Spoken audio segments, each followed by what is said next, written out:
NEET का exam होने में लगभग 4.5 महीने का टाइम ही बचा है, लेकिन अभी भी मार्क्स अराउंड 400 या 500 ही आ रहे हैं। तो क्या इस बार भी सिलेक्शन नहीं हो पाएगा? तो चलिए इस वीडियो में बात करते हैं कि आप अपने मॉक टेस्ट में मार्क्स को कैसे इंप्रूव कर सकते हैं और फाइनली नीट के एग्जाम में किस तरीके से आप अच्छा परफॉर्म कर सकते हैं। So hello everyone, my name is Mohammad Arham. I am second year MBBS student at doctor RML IMS Lucknow. तो आज मैं इस वीडियो में उन सभी गलतियों और उनके सॉल्यूशंस को हाईलाइट करूंगा जो ज्यादातर नीट एस्पिरेंट्स करते हैं अपने मॉक टेस्ट से पहले या उसके बाद भी, जिसकी वजह से उनके मार्क्स अच्छे नहीं आ पाते हैं। तो इसको मैं 3 कैटेगरीज में डिवाइड करूंगा। सबसे पहले उन गलतियों के बारे में बात करता हूं जो कि टेस्ट से पहले होती हैं, फिर टेस्ट के दौरान और उसके बाद जो टेस्ट देने के बाद जो गलतियां होती हैं उसकी बात करूंगा। सबसे बड़ी जो गलती होती है वो होती है कि जो भी टेस्ट होने वाला है उसको करंट शेड्यूल में ऑर्गेनाइज ना कर पाना।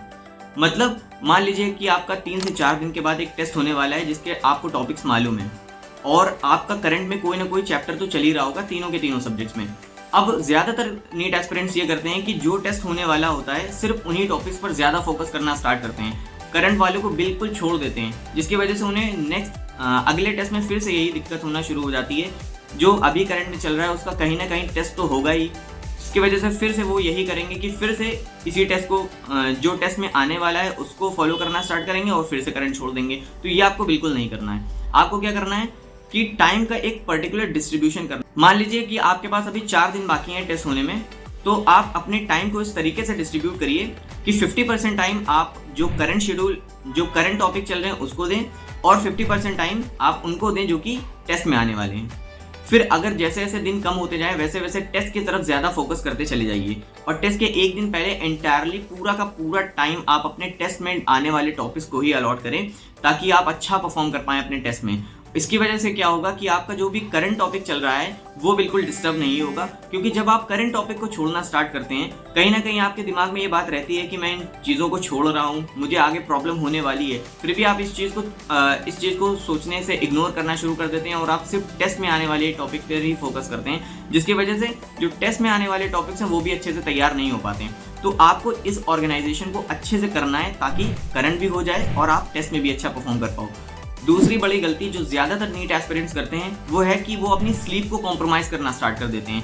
मान लीजिए अभी 4 दिन है तो चलिए नॉर्मल स्लीप ले रहे हैं, लेकिन लगभग 1 से 2 दिन पहले वो अपनी स्लीप को बिल्कुल बेकार कर लेते हैं। टेस्ट के एक दिन पहले तो सिर्फ वो 3 से 4 घंटे की ही नींद लेते हैं, जिसकी वजह से टेस्ट में बहुत सारी सिली मिस्टेक्स वो करके आते हैं, उसकी वजह से उनके मार्क्स कम हो जाते हैं। तो आपको ये बिल्कुल नहीं करना है। आपको स्लीप जितनी आप लेते हैं उतनी ही लीजिए।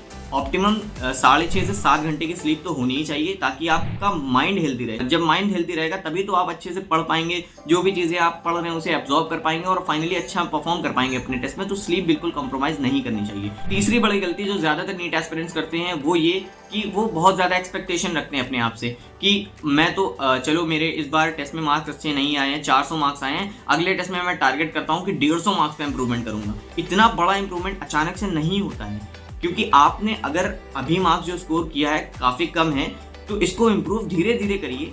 आप बहुत ज़्यादा एक्सपेक्टेशन रखेंगे तो खुद पर बर्डन और ज़्यादा हो जाएगा। जो भी आप प्रिपेयर कर रहे हैं एक अंदर से प्रेशर आपके अंदर डेवलप हमेशा रहेगा कि मुझे बहुत ज़्यादा स्कोर करना है, बहुत ज़्यादा स्कोर करना है। तो उसकी वजह से आप जो भी पढ़ रहे हो वो भी समझ में नहीं आएगा और फाइनली बिल्कुल बेकार हो जाएगा टेस्ट। तो आपको एक्सपेक्टेशन बहुत ज़्यादा हाई नहीं रखनी है। सिर्फ कोशिश ये करिए, टारगेट इतना रखिए कि 15 to 20 मार्क्स का इंप्रूवमेंट करूंगा या 20 से 25 मार्क्स का ही इंप्रूवमेंट होना चाहिए मेरे टेस्ट में। बहुत ज़्यादा एक्सपेक्टेशन नहीं रखनी है, जिसकी वजह से आप थोड़ा फ्री माइंड होके अच्छे से सारी चीज़ें कवर अप कर सको और फाइनली टेस्ट में भी अच्छा परफॉर्म कर पाओ। चौथी गलती जो करते हैं ज़्यादातर नीट एस्पिरेंट्स वो ये है कि वो अपने पुराने जो भी टेस्ट होते हैं उसके बारे में सोचना स्टार्ट करते हैं कि मेरे पिछले टेस्ट में तो सिर्फ 350 ही मार्क्स थे, मैं कुछ नहीं कर पाऊंगा, आगे आने वाला टेस्ट भी मेरा ऐसा ही हो जाएगा, कहीं फिर से मैं वही गलतियां ना कर बैठूं। तो उसको आपको बिल्कुल नहीं सोचना है। आपसे वो गलती हो गई, आप उसको एकदम भूल जाइए। अब जो टेस्ट होने वाला है ऐसे दीजिए कि जैसे आप ऐसा सोचिए कि आप फर्स्ट टाइम वो टेस्ट देने जा रहे हो। आपको इस तरीके से प्रिपरेशन करके जानी है। माइंड सेट बहुत ज़्यादा हेल्दी रखना है टेस्ट से पहले ताकि आप कोई भी सिली मिस्टेक मत करो और साथ में आप अच्छा परफॉर्म कर पाओ अपने टेस्ट में। तो ये सारी गलतियाँ थी जो नीट एस्पिरेंट्स टेस्ट से पहले करते हैं। अब बात करते हैं वो सभी गलतियों की और उनके सॉल्यूशंस की जो ज़्यादातर नीट एस्पिरेंट्स करते हैं अपने टेस्ट के दौरान। तो सबसे पहले आपको करना क्या है कि जो भी आपका सेंटर है उस टेस्ट सेंटर पे लगभग 10 से 15 मिनट पहले तो एटलीस्ट पहुंच जाना है ताकि आप अपने माइंड को थोड़ा रिलैक्स कर पाओ जाके आराम से। ये नहीं कि आप बहुत ज़्यादा मतलब आप 10-15 मिनट ऑलरेडी लेट हो चुके हो तो आपके दिमाग में और टेंशन हो गई है कि मुझे तो अच्छा परफॉर्म भी करना है, इतने ज़्यादा मार्क्स मैंने टारगेट ले रखा है और मैं लेट भी हो गया हूँ और ऑलरेडी टाइम मेरा कम हो चुका है, तो अब मैं कैसे कर पाऊंगा। तो इसकी वजह से आपके माइंड में टेंशन हो सकती है। तो इसलिए ज़रूरी है कि आप अपने सेंटर पर 10 से 15 मिनट पहले तो कम से कम पहुंच जाएं। अब आप अपनी टेस्ट को स्टार्ट करते हैं। टेस्ट में जो भी सीक्वेंस आप फॉलो करते हैं सब्जेक्ट्स को अटेम्प्ट करने का, अगर आपको वो बेस्ट लगता है तो आप वही करिए, लेकिन फिर भी मैं बता देता हूँ कि मैं कैसा फॉलो करता था और ज़्यादातर लोग इसी सीक्वेंस को ही फॉलो करते हैं। मैं सबसे पहले बायोलॉजी अटेम्प्ट करता था, उसके बाद केमिस्ट्री एंड देन फिजिक्स। मैं ऐसा इसलिए करता था क्योंकि जब मैं बायोलॉजी कर लेता था और केमिस्ट्री कर लेता था तो टेस्ट का मैक्सिमम पार्ट मेरा कवर अप हो जाता था, जिसकी वजह से माइंड मेरा थोड़ा रिलैक्स वाली स्टेट में चला जाता था कि अच्छा खासा मैंने टेस्ट को कवर अप कर लिया है, अब जो भी बचा हुआ है वो थोड़ा बहुत है, चलो उसको भी अच्छे से फोकस करके कर लेंगे। और लगभग मैं 1.5 घंटे का टाइम तो निकाल लेता था एटलीस्ट कि मैं फिजिक्स को अच्छे से सुकून से सॉल्व कर सकूं, ताकि कोई न्यूमेरिकल मिस्टेक ना हो, कोई भी कॉन्सेप्चुअल मिस्टेक ना हो और जितनी भी मिस्टेक उसमें पॉसिबल है मुझसे अवॉइड हो जाएं। इसलिए मैं 1.5 घंटा लगभग उसमें निकाल लिया करता था। लेकिन फिर मैं ये बात बोलूँगा कि अगर जो भी आपका सीक्वेंस है अगर आप उससे सेटिस्फाई हैं तो उसे ही फॉलो करिएगा, कोई अलग सीक्वेंस फॉलो करने की ज़रूरत नहीं है। एक चीज़ जो मैं किया करता था अपनी सिली मिस्टेक्स को अवॉइड करने के लिए वो था कि मैं टेस्ट पेपर को थोड़ा पास से सॉल्व करता था, मतलब मैं थोड़ा टेस्ट पेपर के करीब हो जाता था सॉल्व करते वक्त, ताकि जैसे बहुत सारे क्वेश्चंस ऐसे होते हैं जिसमें इनकरेक्ट लिखा होता है और हम उसको करेक्ट पढ़ के उसको रॉन्ग आंसर टिक करके आ जाते हैं। तो इसको अवॉइड करने की मैंने खुद से ये सोचा था कि चलो थोड़ा पास से पढ़ेंगे तो अच्छा हो जाएगा। और जब भी मैं क्वेश्चन को पढ़ता था, रीड करता था, तो उस पर मैं ऐसे करके पेन चलाता रहता था ताकि कोई भी क्वेश्चन मुझसे छूटे मत और कोई भी गलती मुझसे ना हो पाए। तो एक ही तरीका आप फॉलो कर सकते हैं सिली मिस्टेक्स को अवॉइड करने के लिए, मैं भी किया करता था। अब आपको क्या करना है कि जो सबसे पहले आपने सब्जेक्ट को अटेम्प्ट किया था, मान लीजिए मेरे केस में मैंने बायोलॉजी को अटेम्प्ट किया था, तो उसको आपको सबसे पहले रिवाइज भी करना है, क्योंकि जब आपने पेपर को स्टार्ट किया था तब आपके माइंड में पूरे पेपर की लेंथ थी, क्योंकि इतना बड़ा पेपर था, आपके माइंड में कहीं ना कहीं तो रहा होगा कि इतना बड़ा पेपर है, मुझे जल्दी जल्दी सॉल्व करना है, ताकि जो भी सब्जेक्ट आपका वीक है उसके लिए मुझे टाइम तो निकालना ही है ज़्यादा। तो उस वजह से ऐसा हो सकता है कि आपसे सिली मिस्टेक्स हुई हों जो सब्जेक्ट सबसे पहले अटेम्प्ट किया हो। और मैं तो कहूँगा अगर आपके पास टाइम बच रहा है तो आप पूरे के पूरे पेपर को एक बार ज़रूर रिवाइज कर लीजिए, ताकि बिल्कुल भी आपके माइंड में ये ना रह जाए कि मुझसे सिली मिस्टेक हुई है या कहीं ना कहीं हो गई होगी, मेरे पास टाइम भी कमी थी इसलिए मैं नहीं देख पाया। ताकि आप अपनी सारी की सारी जितनी हद तक हो सकती हैं वहीं पर बैठे बैठे अपनी मिस्टेक्स को अवॉइड कर सकें और अच्छे मार्क्स को स्कोर कर सकें। अब बात करते हैं कि टेस्ट के बाद आपको क्या करना चाहिए जिससे आपके मार्क्स इंप्रूव हो सकें। सबसे पहली बात, आपको खुद को एक कॉम्प्लीमेंट देना है, कुछ भी जो भी आपको अच्छा लगे, क्योंकि आपने एक टेस्ट दिया है, अपने तरफ से एफर्ट लगाए थे, इतने मेहनत से आपने पूरे जो भी टॉपिक्स थे उसको पूरा अच्छे से कवर अप किया था, आपने इतने अच्छे से थ्योरी को रीड किया था, कॉन्सेप्ट्स को क्लियर किया था, वीडियोस देखी थी और लेक्चर अटेंड किए थे, सारी चीज़ें। तो उसके लिए सबसे पहले आप खुद को कॉम्प्लीमेंट दें ताकि आपको अच्छा महसूस हो कि यस मैंने अपने जो मैं चाहता हूँ अपना एक डॉक्टर बनने का, उसकी तरफ मैंने एक स्टेप लिया है। तो आप सबसे पहले खुद को कॉम्प्लीमेंट दें, वो कुछ भी हो सकता है, चाहे तो आप कुछ अच्छा खा लें या कहीं अच्छी जगह थोड़ा सा घूमने चले जाएं, हल्का फुल्का अपने फ्रेंड से बात कर लें, ऐसा कुछ। तो जो भी आपको अच्छा लगता है थोड़ी देर के लिए आप उसको करें। तो इस तरीके से आपको करना है कि ज़्यादा टाइम भी ना वेस्ट हो और थोड़ा आपको अच्छा भी लग सके। तो अब आपको करना है टेस्ट की प्रॉपर एनालिसिस। अब प्रॉपर एनालिसिस का मतलब ये है कि आपको कंप्लीट पेपर की एनालिसिस करनी है।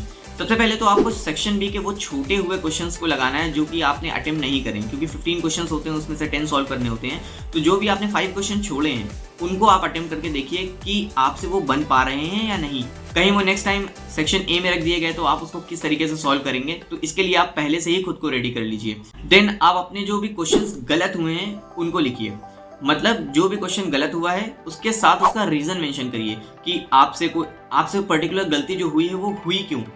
कहीं आप किसी थॉट प्रोसेस में चले गए थे, कुछ और ही सोचने लगे थे क्वेश्चन पढ़ते वक्त, या आप क्वेश्चन पढ़ रहे थे आपको लैंग्वेज समझ में नहीं आई, आपने उसको मिस इंटरप्रेट कर दिया, या आपने क्वेश्चन ऐसा देखा कि आपको ऐसा लगा कि पहली बार ही मैंने क्वेश्चन देखा है, मैंने इससे पहले ऐसा क्वेश्चन देखा ही नहीं। तो जो भी आपकी मिस्टेक थी उसको आप मेंशन करिए, उसके साथ उसका सॉल्यूशन लिखिए। तो जो भी आपके क्वेश्चंस गलत हुए हैं ज़रूरी ये है कि उसके साथ आप उसका reason as well as solution ज़रूर लिखें, ताकि आप नेक्स्ट टाइम वो गलती बिल्कुल ना कर पाएँ। अब आती है सबसे इंपॉर्टेंट बात जो ज़्यादातर नीट एस्पिरेंट नहीं करते होंगे, और यही आपको थोड़ा सा लोगों से अलग कर देगा। अब आपको वो क्वेश्चंस देखने हैं जो आपके सही हुए हैं और जिसका कॉन्सेप्ट भी आपको क्लियर था। वो क्वेश्चन एनालाइज करना इसलिए ज़रूरी है ताकि आप और शॉर्ट मेथड निकाल सकें। मतलब जैसे मान लीजिए आपका एक क्वेश्चन सही हुआ था, आपको कॉन्सेप्ट भी पता है, एक कोई आपको सोल्यूशन भी आता है कि इस तरीके से इसको सॉल्व करते हैं, लेकिन जो सॉल्यूशन बुक आप यूज़ करते होंगे या जो भी सॉल्यूशन वीडियोस आपको मिलती होंगी उसमें हो सकता है ऐसी चीज़ मेंशन हो जाए जो आपके बहुत ज़्यादा हेल्पफुल हो जाए आगे, कि मतलब किसी एक शॉर्ट, मान लीजिए कि फिजिक्स का कोई क्वेश्चन था उसमें किसी शॉर्ट मेथड से भी वही सेम आंसर निकल सकता था, लेकिन आपने ज़्यादा टाइम कंज्यूम कर लिया उसी चीज़ को निकालने में। तो इस वजह से आपको ज़रूरी है कि आप जो क्वेश्चन सही करें उसे भी एक बार ज़रूर एनालाइज कर लें, ताकि आपका टाइम अच्छे से मैनेज हो पाए टेस्ट में। अब जो भी चीज़ें मैंने इसमें बताई हैं वही सारी चीज़ें आपको नेक्स्ट टेस्ट में भी फॉलो करनी है। सेम पैटर्न को आप बिल्कुल फॉलो करिए और टेस्ट के एक दिन पहले आप अपनी मिस्टेक बुक को ज़रूर रीड करके जाइए, ताकि आपको सारी चीज़ें फिर से रिकॉल हो जाएं कि हाँ इस टाइप की मैंने मिस्टेक करी थी और अब मुझे बिल्कुल भी ऐसी मिस्टेक्स नहीं करनी है। और इसी तरीके से आप अपने मार्क्स को धीरे धीरे इम्प्रूव कर पाएंगे। देखिए, मार्क्स का इम्प्रूवमेंट जो होगा वो अचानक से नहीं हो जाएगा कि एक पहले टेस्ट में मान लीजिए 400 मार्क्स है और नेक्स्ट टेस्ट में 550 या 600 में पहुंच गए, तो अचानक से ऐसा नहीं होगा। तो आपको थोड़ा पेशेंस रखना पड़ेगा। तो जो भी तरीके मैंने बताए हैं आप उसको बिल्कुल सही से फॉलो करिए और थोड़ा पेशेंस रखिए, आपके मार्क्स इंप्रूव हो जाएंगे, धीरे धीरे करके ही इंप्रूव होंगे और होपफुली आप ज़रूर मेडिकल कॉलेज में सेलेक्ट होंगे। और वीडियो अच्छी लगी हो तो वीडियो को लाइक कर दीजिएगा। I catch you in the next video. तब तक के लिए ऑल द वेरी बेस्ट।